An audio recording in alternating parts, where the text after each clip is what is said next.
Colin's riveted by the fish. We bring you to the aquarium and this is what you do. He goes through a mold, so he loses his old feathers and he grows his new ones, and every year they just get whiter and whiter.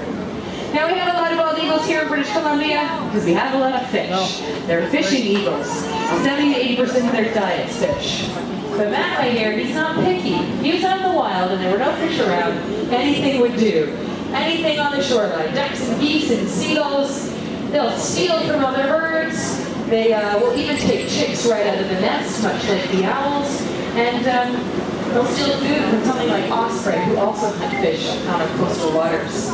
Now we haven't always been so lucky though. We haven't always seen these guys in such high numbers here. Prior to this.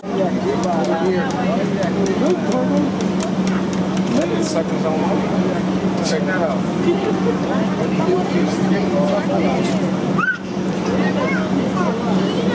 He's so excited. Lucky!